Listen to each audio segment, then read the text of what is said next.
Hello मेरे प्यारे बच्चों, कैसे हैं आप सब। आशा करते हैं अच्छे होंगे। बच्चों, आज इस वीडियो में हम बात करने वाले हैं मीटर सेतु के बारे में, जो कि एक मोस्ट इंपॉर्टेंट टॉपिक है। ये आपका मोस्ट इंपॉर्टेंट टॉपिक है और जब भी एग्जाम में पूछा जाता है तो आपका 5 नंबर में या लॉन्ग क्वेश्चन में आपका ये क्वेश्चन पूछा जाता है बोर्ड एग्जाम में। ठीक है ना, मोस्ट इंपॉर्टेंट है और मोस्ट इंपॉर्टेंट के साथ साथ ये आपका बहुत इजी भी है, बहुत सिंपल है। तो देखिए, मीटर सेतु का हम एक्सपेरिमेंट भी करते हैं लैब में। जब आप एक्सपेरिमेंट करेंगे, ठीक है, तो एक्सपेरिमेंट भी है मीटर सेतु का, ठीक है, जिसमें हम क्या करते हैं, मीटर सेतु से हम किसी भी अज्ञात प्रतिरोध को ज्ञात कर सकते हैं। या कोई हमारे पास तार है, उस तार का प्रतिरोध हमें नहीं पता और उस अज्ञात तार के प्रतिरोध को अगर ज्ञात करना है तो उसके लिए हम मीटर सेतु का प्रयोग करते हैं। ठीक है, तो मीटर सेतु बेसिकली एक ऐसा यंत्र है जिसकी सहायता से हम अज्ञात प्रतिरोध को ज्ञात करते हैं। एक एक पॉइंट मैं आपको क्लियर करते जाता हूं। तो मीटर सेतु, मीटर सेतु एक ऐसा यंत्र है जिसकी सहायता से,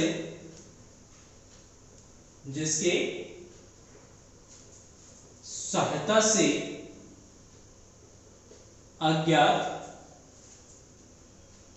प्रतिरोध को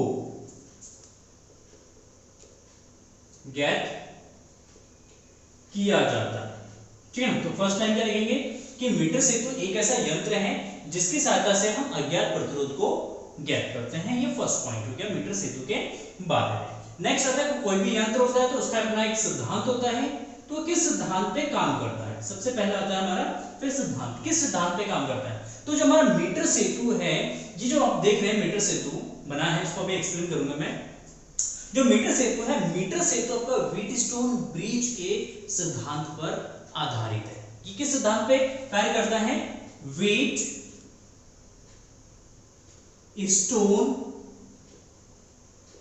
सेतु के सिद्धांत पर यह कार्य करता है। ठीक है, एक लाइन आपको याद रखना है, 1 मार्क्स में क्वेश्चन कभी बन जाता है कि मीटर सेतु किस सिद्धांत पे काम करता है। तो मीटर सेतु आपका व्हीटस्टोन सेतु या व्हीटस्टोन ब्रिज के सिद्धांत पे आधारित है या उसके सिद्धांत पे कार्य करता है। तो सिंपल सा सेकंड स्टेप आप लिखेंगे सिद्धांत में कि व्हीटस्टोन सेतु मीटर सेतु व्हीटस्टोन सेतु के सिद्धांत पर कार्य करता है। नेक्स्ट आता है इसका संरचना। देखिए, पूरा लैंग्वेज है, ज्यादा मैं लैंग्वेज नहीं लिखाऊंगा, बस आपको एक्सप्लेन करूंगा। ठीक है ना, नेक्स्ट आता है फिर संरचना। ये किस संरचना पर आधारित है, किस संरचना क्या होता है, किस तरीके से बना होता है। तो सबसे पहले मीटर ब्रिज जो होता है वो क्या होता है, उसमें एक लकड़ी का बोर्ड होता है।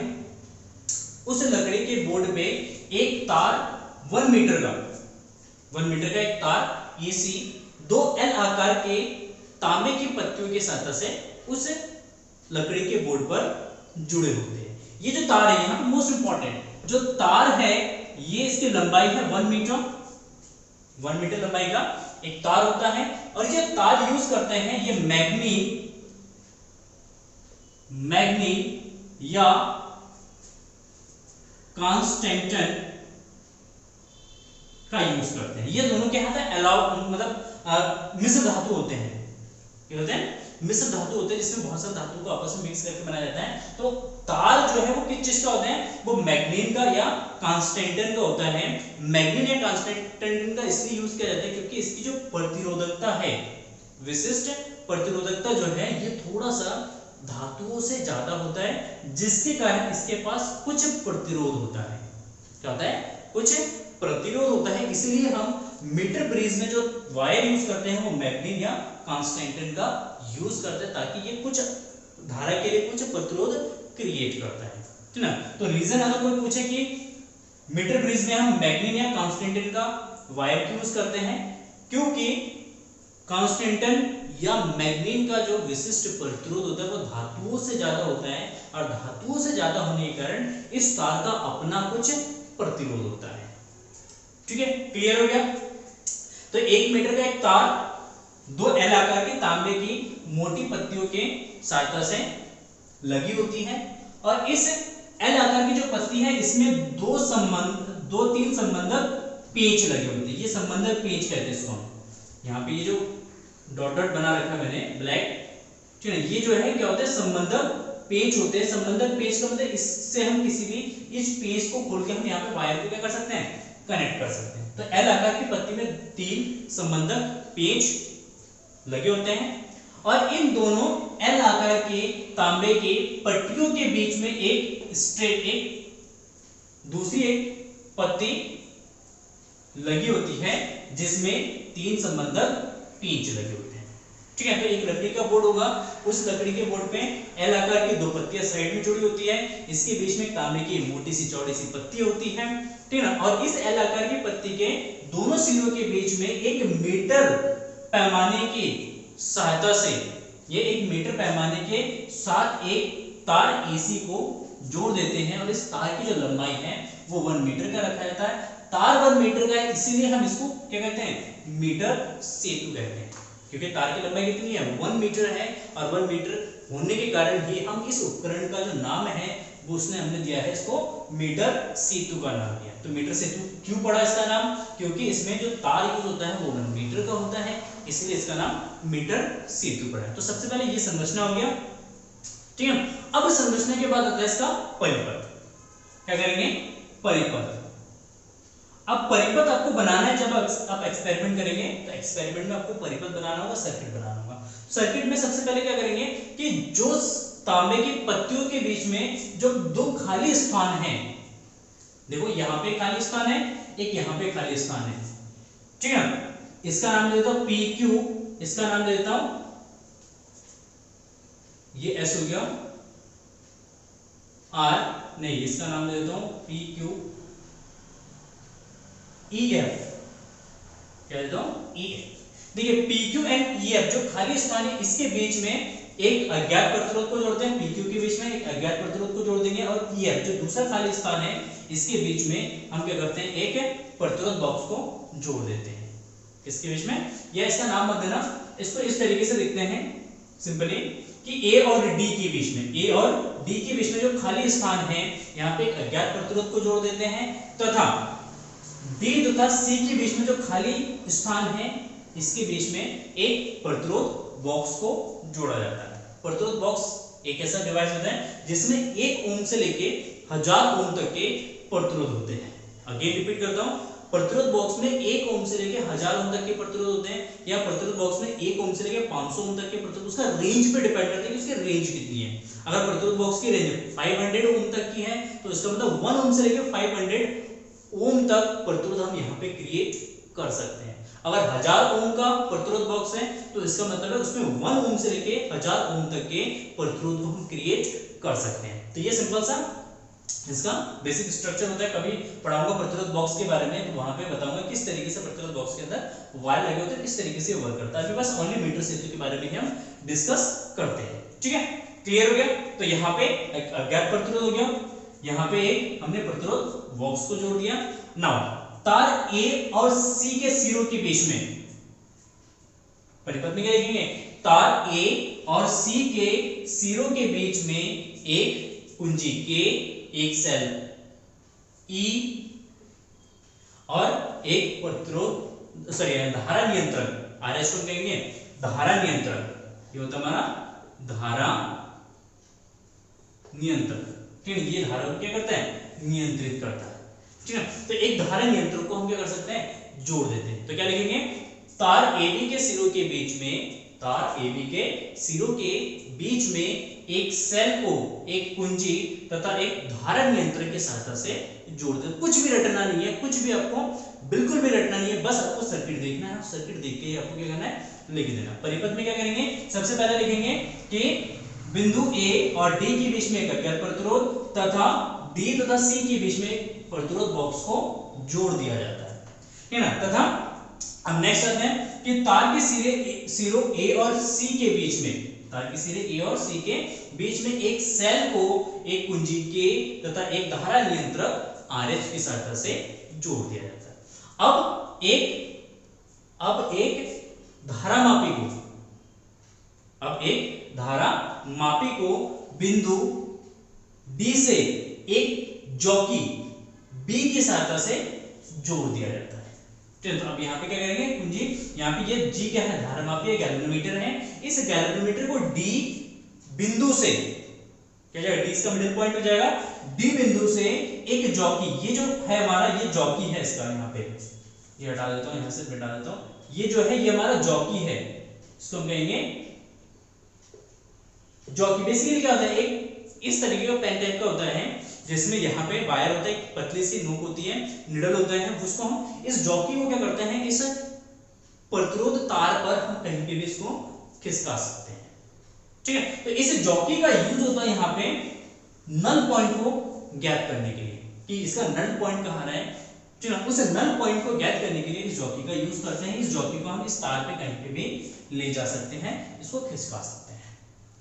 ठीक है, तो इतना हम क्या करेंगे, इस परिपथ के बारे में लिखेंगे, इतना हो जाएगा हमारा परिपथ। अब परिपथ के बाद आता है कार्यविधि। कार्यविधि देखिए, कार्यविधि में क्या लिखेंगे, कार्यविधि में सबसे पहले लिखेंगे कि प्रतिरोध बॉक्स से एक प्रतिरोध R निकाला जाता है। मान लेते हैं एक प्रतिरोध क्या निकाला है यहाँ से R का मतलब 10 ओम का निकाल दिया, 5 ओम का निकाल दिया, या 100 ओम का निकाल दिया, 200 ओम का निकाल दिया, कोई भी एक प्रतिरोध, उसमें कीज लगे होते हैं, जैसे इस तरीके का वो बने होते हैं, कीज बने होते हैं यहाँ पे। ठीक है ना, इस तरीके का की बने होते हैं, इस की को निकाल देते हैं, तो जिस ओम का की निकाला जाएगा, ठीक है ना, उतना प्रतिरोध ये क्रिएट करेगा। ठीक है, तो इसमें क्या लगे होते हैं, कीज लगे होते हैं, तो उस की को निकाल के एक प्रतिरोध निकाला जाता है। तो सबसे पहले लिखेंगे कार्यविधि में कि इस प्रतिरोध बॉक्स में से एक प्रतिरोध R को निकाला जाता है। ठीक है ना, प्रतिरोध R को निकालने के बाद कुंजी K को ऑन किया जाता है। तो यहाँ पे स्विच लगा होगा, इस स्विच को क्या करेंगे, ऑन कर देंगे। अब जैसे ही इस स्विच को ऑन करेंगे तो इस पूरे परिपथ में क्या होगा, धारा प्रवाहित होने लगेगा। क्या होगा, धारा प्रवाहित होगा। ठीक है, इस तरीके से कितना धारा प्रवाहित होगा, I धारा प्रवाहित होगा। अब यहाँ पे देखेंगे तो ये जो व्हीटस्टोन ब्रिज के आधार पे ये वर्क कर रहा है, तो यहाँ पे सिंपल सी बात है कि ये जो जॉकी है, ये जॉकी जिस वायर के जिस पॉइंट को ये टच करेगा, वायर के जिस पॉइंट को ये टच करेगा, तो ये जॉकी इस वायर को दो भागों में डिवाइड करता है।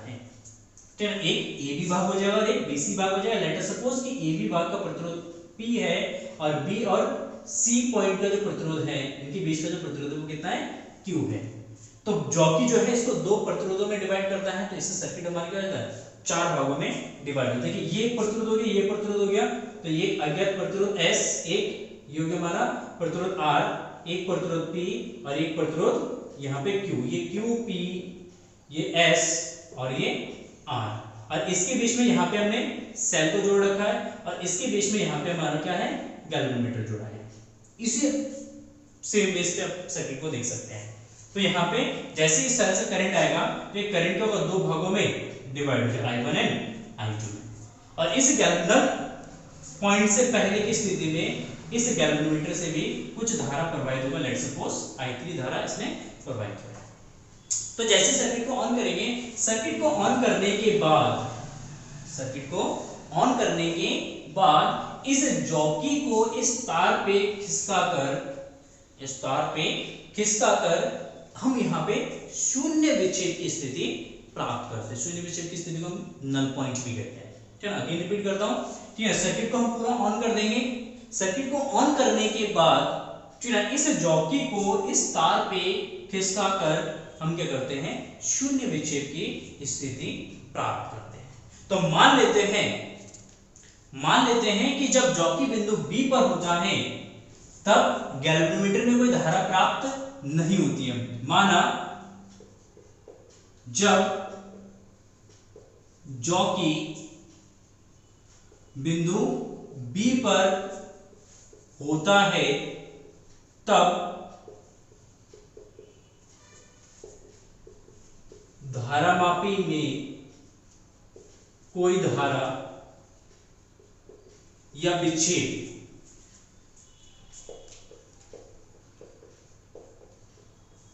नहीं होता है। ठीक है, तो इस स्थिति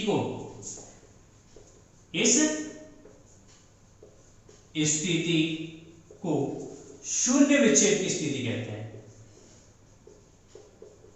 शून्य विक्षेप की स्थिति कहते हैं, इसको नल पॉइंट कहते हैं। क्या कहते हैं? नल पॉइंट, शून्य विक्षेप की स्थिति कहते हैं इसको। मोस्ट इंपॉर्टेंट है, शून्य विक्षेप की स्थिति वो स्थिति होगी जहां पे कैलकुलेटर में कोई धारा प्रवाहित नहीं होगी। और जो हमारा व्हीटस्टोन ब्रिज है, ये व्हीटस्टोन ब्रिज आपका शून्य विक्षेप की स्थिति पे ही कार्य करता है। और शून्य विक्षेप की स्थिति में व्हीटस्टोन ब्रिज के किन्हीं दो संगत भुजाओं के प्रतिरोधों का अनुपात अन्य दो भुजाओं के प्रतिरोधों के अनुपात के बराबर होता है। ठीक है, तो हम परिपथ में क्या करेंगे, सबसे पहले प्रतिरोध बॉक्स से अज्ञात प्रतिरोध निकाल लेंगे, उसके बाद कुंजी के को ऑन करेंगे और धारा नियंत्रण की सहायता से हम धारा को क्या कर सकते हैं, यहाँ पे कंट्रोल कर सकते हैं। अगर धारा ज्यादा प्रवाहित हो रहा है तो हम धारा को कम भी धारा नियंत्रण की सहायता से कर सकते हैं।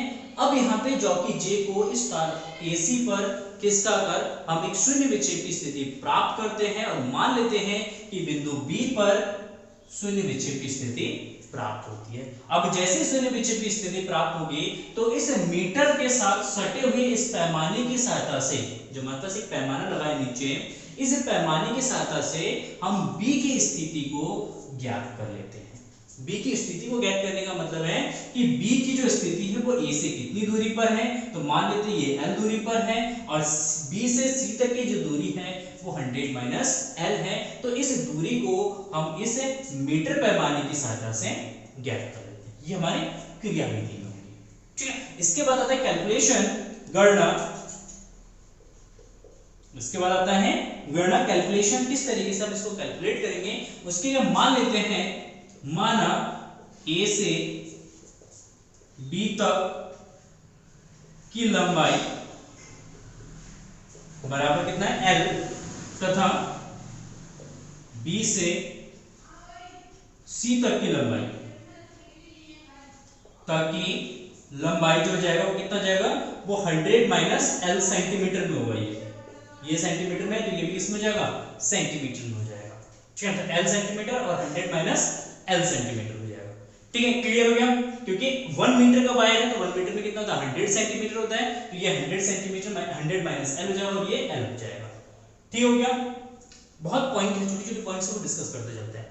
अब देखो, ए बी तार का प्रतिरोध, ए बी तार का प्रतिरोध कितना, T बराबर, P बराबर रो, मान लेते हैं रो जो है, जो हमने तार यूज किया मैग्नेट है कांस्टेंट टर्म, इसका विशिष्ट प्रतिरोध है। तो P is equal to rho L upon A, L upon A. यहाँ पे क्रॉस सेक्शन एरिया के लेते हैं स्मॉल ए ले लेते हैं।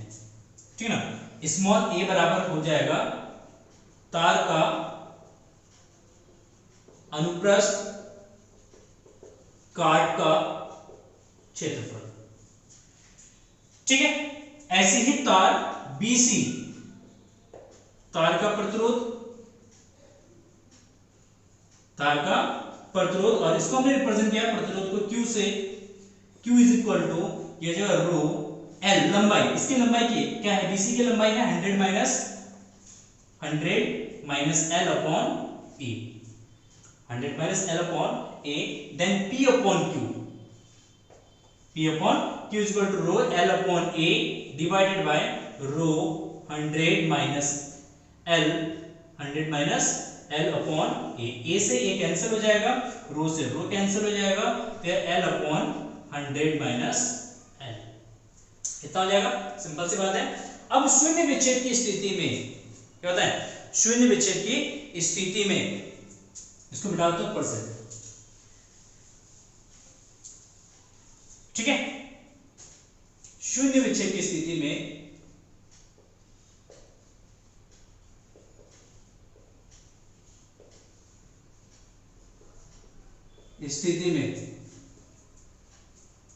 ठीक है, संगत प्रतिरोधों का अनुपात क्या होगा, आपस में बराबर होगा। तो इसका मतलब R upon S is equal to P upon Q। शून्य विक्षेप की स्थिति में R upon S is equal to P upon Q, then R upon S upon R is equal to P upon Q is equal to L by 100 minus L, 100 minus L। तो यहां से S is equal to L upon 100 minus L into R।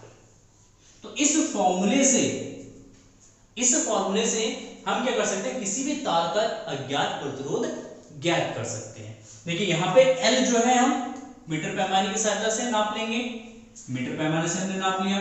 ठीक है, R जो है हमने यहाँ से प्रतिरोध बॉक्स से एक भी प्रतिरोध निकाल, जैसे मान लेते 10 ओम का प्रतिरोध निकाल लिया, तो R भी हमें ज्ञात है, लंबाई हमने एक्सपेरिमेंट से मेजर कर लिया। इस वाले फॉर्मूले में अगर हम मान रखते हैं तो हमें अज्ञात प्रतिरोध S पता चल जाएगा। ठीक है, तो इस तरीके से इस अज्ञात प्रतिरोध को ज्ञात करने के लिए हम इस एक्सपेरिमेंट को बहुत बार क्या करते हैं, इसको रिपीट करते हैं, अलग अलग बार इसको रिपीट करते हैं, अलग अलग मान पे इसको रिपीट करते हैं। पहले हमने यहाँ से एक 10 ओम का प्रतिरोध निकाल लिया, हमने एक्सपेरिमेंट को रिपीट कर दिया, S का मान निकाल लिया। हमने यहाँ से फिर दूसरी बार में 20 ओम का प्रतिरोध निकाला, हमने एक्सपेरिमेंट किया, S2 का वैल्यू निकाला। फिर हमने 30 ओम का प्रतिरोध निकाला, हमने एक्सपेरिमेंट किया, S का वैल्यू निकाला। फिर हमने 40 ओम का प्रतिरोध निकाला, फिर एक्सपेरिमेंट को किया और हमने S का वैल्यू निकाली। इस तरीके से 5 से 10 हम क्या निकालेंगे, अलग अलग डाटा निकालेंगे। इसके बाद हम क्या करेंगे, इन दोनों की पोजीशन को इंटरचेंज कर देंगे, S को इधर भेज देंगे और R को इधर भेज देंगे, और दोनों को इंटरचेंज करने के बाद फिर से इस एक्सपेरिमेंट को मिनिमम 5 बार रिपीट करेंगे, और 5 बार रिपीट करने के बाद फिर जो भी S का वैल्यू आएगा, उन S के वैल्यू को आपस में जोड़ के उसका औसत मान निकाला जाएगा, और उसका जो औसत मान निकल के आएगा वो औसत मान जो है इस अज्ञात प्रतिरोध का एक्यूरेट वैल्यू होगा। उसको हम क्या कहेंगे, उसका एक्यूरेट वैल्यू होगा। अगर आप एक बार रिपीट करते हैं एक्सपेरिमेंट को, एक ही बार करते हैं, वैल्यू निकालते हैं, तो उस कंडीशन में हो सकता है आपके मान में कुछ त्रुटियां हो, कुछ एरर हो। तो उस एरर को मिनिमाइज करने के लिए, उस एरर को कम से कम रखने के लिए, कम से कम करने के लिए इस एक्सपेरिमेंट को 5 से 10 बार किया जाता है, और जो डाटा निकल के आता है उस डाटा का क्या करते हैं, औसत निकालते हैं। उस औसत मान जो है S का हमारा एक्यूरेट वैल्यू होता है। क्लियर है? तो इसकी त्रुटियों को कम करने के लिए, इसमें जो त्रुटियां होती हैं उस त्रुटियों को किस तरीके से कम किया जाता है, और इसके जो जब इस एक्सपेरिमेंट को हम करेंगे तो इस एक्सपेरिमेंट में क्या क्या सावधानियां रखनी चाहिए उसके बारे में हम डिस्कस करते हैं। ठीक है, और कुछ मेन पॉइंट्स और डिस्कस करेंगे। यहाँ पे देखिए सिंपल सी बात है, सावधानियां क्या है उसको आप समझना। ठीक है ना, एक्सपेरिमेंट को जब हम करेंगे तो उसमें जो त्रुटियां होंगी उन त्रुटियों को किस तरीके से हम नेगलेक्ट करेंगे, और जो सावधानियां हैं वो क्या क्या होनी चाहिए। तो सबसे पहले देखिए यहाँ पे हमने तांबे के कुछ चौड़ी पट्टियों का यूज किया है। तांबा क्या हमारा धातु है, और धातु का अपना एक प्रतिरोध होता है, तो इस तांबे का भी अपना एक प्रतिरोध होगा, और इस तांबे के प्रतिरोध को हमने अपने एक्सपेरिमेंट में इंक्लूड नहीं किया है। दूसरी चीज, यहाँ पे तांबे की जो पट्टियां यूज कर रहे हैं, हम चौड़ी पट्टियां यूज कर रहे हैं। चौड़ी पट्टियां इसलिए यूज करते हैं ताकि उसका प्रतिरोध कम से कम, क्योंकि हमें पता है किसी भी तार का जो प्रतिरोध होता है R is proportional to L by A, तो A जितना ज्यादा होगा प्रतिरोध उतना ही कम। तो इसलिए यहाँ पे जो L आकार की और यहाँ पे जो पट्टियां हम यूज कर रहे हैं ये पट्टियां हम तांबे का यूज करते हैं, चौड़ी पट्टियां यूज करते हैं। चौड़ी पट्टियां इसलिए यूज करते हैं ताकि उसका क्षेत्रफल ज्यादा हो, और क्षेत्रफल ज्यादा होने से उसका जो प्रतिरोध है वो बहुत कम से कम हो। ठीक है, तो इसका जो प्रतिरोध है तांबे की जो पट्टियां हैं, इन पट्टियों का जो प्रतिरोध है उस प्रतिरोध को हम इसमें इंक्लूड नहीं करते हैं। ठीक है, तो उसको इंक्लूड नहीं करेंगे तो मान में कुछ ना कुछ एरर आएगा, लेकिन उस एरर को किस तरीके से हमें दूर करना है, तो उसके लिए हमेशा एक चीज जब एक्सपेरिमेंट हम करेंगे तो हमारे दिमाग में एक चीज हमेशा याद ये होना चाहिए कि जब भी हम नल पॉइंट निकालें, जब भी हम नल पॉइंट गेट करें तो कोशिश हमारी ये होनी चाहिए कि ये नल पॉइंट इसके सेंटर पे हो। यहां से जब हम प्रतिरोध निकालेंगे तो इतना प्रतिरोध हम निकालें ताकि इसका जो नल पॉइंट है वो हमेशा इसके मिडल पॉइंट पर है। जैसे फॉर एग्जांपल मान लेते हैं इसका अगर प्रतिरोध यहाँ पे कितना है, मान लो अगर यहाँ पे 10 ओम का अज्ञात प्रतिरोध, तो यहाँ से अगर 10 ओम अगर निकाल देंगे तो उस कंडीशन में ये कहाँ पे आएगा, मिडल पे आएगा। क्या आएगा, मिडल का है। तो हमेशा कोशिश ये रहती है कि जब भी हम नल पॉइंट ज्ञात करें मीटर ब्रिज से, तो इसका नल पॉइंट हमेशा इसका सेंटर पे हो, क्योंकि अगर इसका सेंटर पे होगा तो इसका प्रतिरोध और इसका प्रतिरोध एक दूसरे से नेगलेक्ट हो जाएगा, क्योंकि रेशियो निकालेंगे, जब रेशियो निकालेंगे तो इसका प्रतिरोध एक दूसरे से नेगलेक्ट हो जाएगा। तो उस कंडीशन में इसके प्रतिरोधों का इस एक्सपेरिमेंट पे कोई इफेक्ट नहीं पड़ेगा। तो पहला ये होता है कि जब भी हम एक्सपेरिमेंट करेंगे नल पॉइंट कोशिश होगी हमारी मिडिल में आए, मिडिल में आए। कहाँ है? मिडिल में। इससे क्या होगा, ये सामने के प्रतिरोध को हम इसमें कंसीडर करेंगे ही नहीं, वो अपने आप क्या जाएगा, नेगलेक्ट हो जाएगा। दूसरी चीज, जब भी हम इस एक्सपेरिमेंट को रिपीट करेंगे तो हो सकता है कि जो हमारा तार है, ये तार हो सकता है कभी कहीं थोड़ा सा मोटा है, कहीं पतला है, ठीक है। जब कहीं मोटा है कहीं पतला है, जहां पे पतला हो उसका प्रतिरोध ज्यादा, साइड का प्रतिरोध ज्यादा होगा, जहां पतला मोटा हो उस साइड का प्रतिरोध कम होगा। तो उस तरीके के एरर को रिमूव करने के लिए, उस तरीके के एरर को मिनिमाइज करने के लिए जो इस तार में एरर होगा, जैसे मान लो इस साइड मोटा है और इस साइड पतला है, तो इस साइड मोटा है तो उसका प्रतिरोध कम होगा, इस साइड पतला है तो उसका प्रतिरोध ज्यादा होगा, तो एरर आ सकता है हमारे एक्सपेरिमेंट में। तो उस एरर को यहाँ से मिनिमाइज करने के लिए हम क्या करते हैं, इस एक्सपेरिमेंट को दो तरीके से करते हैं। पहले एस को इस साइड रख लिया, आर को इस साइड रख लिया, 5 एक्सपेरिमेंट हमने 5 वैल्यू हमने निकाल लिए एस के। उसके बाद हमने क्या करा, इसके पोजीशन को चेंज कर दिया, हमने आर को उठा के इधर कर दिया और एस को उठा के इधर कर दिया, और उस तरीके से हमने 5 और एक्सपेरिमेंट निकाले और उसके बाद उनका औसत निकालेंगे। तो जो एरर था वायर में या वायर के प्रतिरोध में, वो एरर जो है यहाँ से मिनिमाइज हो जाएगा। तो इस तरीके से हम एरर को, दो तरीके के एरर को हम क्या कर सकते हैं, मिनिमाइज कर सकते हैं। अब सावधानियां क्या है, कौन कौन सी सावधानियां इसमें रखनी चाहिए जब भी हम इस एक्सपेरिमेंट को करेंगे। तो इस एक्सपेरिमेंट को जब भी करेंगे तो इसमें जब करंट फ्लो होगा तो इस करंट को बहुत ही अल्प समय के लिए इसमें प्रवाहित करेंगे। जब इस एक्सपेरिमेंट को करेंगे तो उसी टाइम हम यहां से सेल को ऑन करेंगे। ऐसे नहीं कि हम कुछ और काम कर रहे हैं और यहां से सेल को हमने ऑन करके छोड़ दिया। इससे होगा क्या, इससे ये होगा कि इस तार में जब करंट फ्लो होगा, इस तार में जब करंट फ्लो होगा, कांस्टेंट है, मैग्नीन का है, क्योंकि इसमें जब करंट फ्लो होगा तो ये हीट करेगा, ये इसका टेम्परेचर बढ़ेगा। जब इसका टेम्परेचर बढ़ेगा तो उस कंडीशन में इसका प्रतिरोध जो है वो बढ़ जाएगा।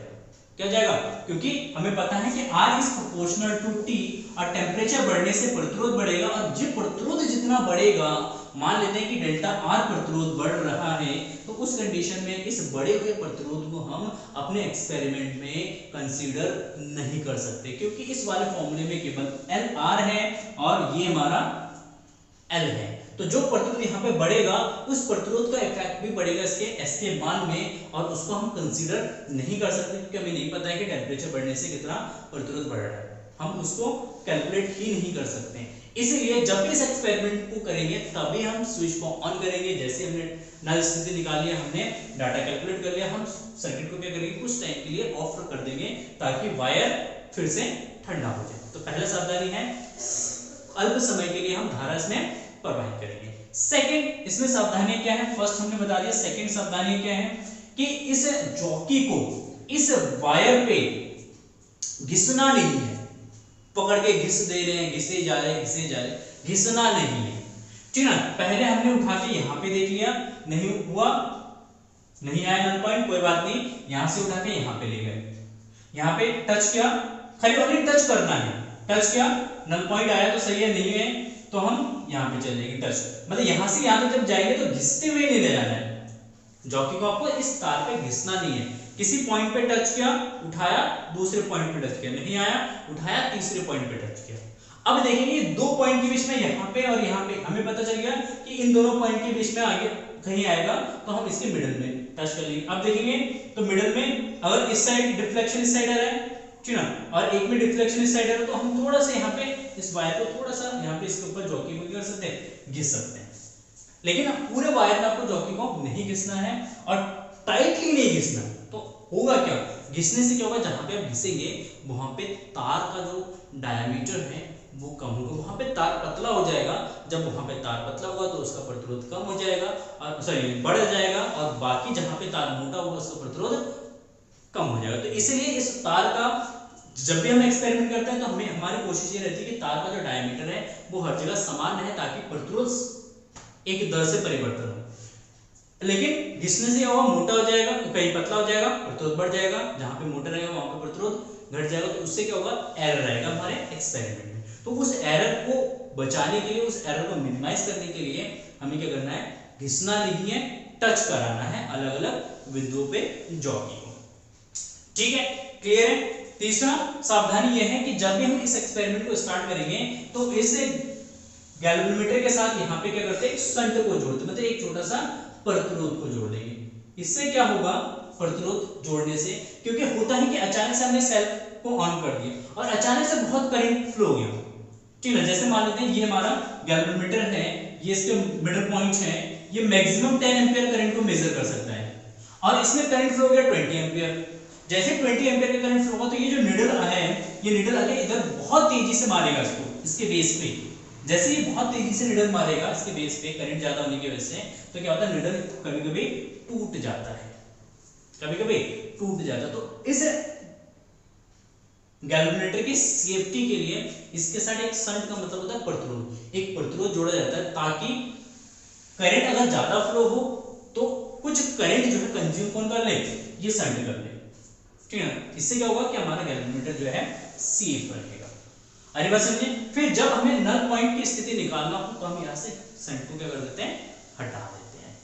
तो ये हमारा कुछ प्रिकॉशंस है, कुछ सावधानियां हैं जो आपको इस एक्सपेरिमेंट को करते टाइम याद रखनी चाहिए, ठीक है। तो जो जो मोस्ट इंपॉर्टेंट पॉइंट्स मैंने आपको बताए इस वीडियो में, उन सारे पॉइंट को आप नोट कर लीजिए, क्योंकि जब एग्जामिनर आपसे क्वेश्चन पुट अप करता है मीटर ब्रिज से, क्योंकि एक्सपेरिमेंटल सेटअप है और एक्सपेरिमेंटल से ही एग्जामिनर क्वेश्चन पूछते हैं, तो वो क्वेश्चन एग्जामिनर बहुत तरीके के क्वेश्चन पूछ सकते हैं कि वायर किस चीज का है, यहाँ पे मोटी तांबे की पट्टियां क्यों यूज करते हैं। जब इस एक्सपेरिमेंट को करेंगे तो इसकी क्या क्या सावधानियां होनी चाहिए, किस तरीके के इसमें एरर आते हैं, ठीक है ना, वायर 1 मीटर का ही क्यों होता है, या इसको मीटर ब्रिज क्यों कहते हैं, ठीक है। तो इस तरीके के बहुत सारे क्वेश्चन आपके एग्जामिनर आपसे पूछ सकता है। तो आई होप आपको मीटर ब्रिज समझ में आ गया होगा मीटर से, तो ठीक ना। अगर आपको वीडियो समझ में या वीडियो आपको पसंद आया है, लेक्चर आपको समझ में आ गया है, तो प्लीज वीडियो को लाइक कर देना।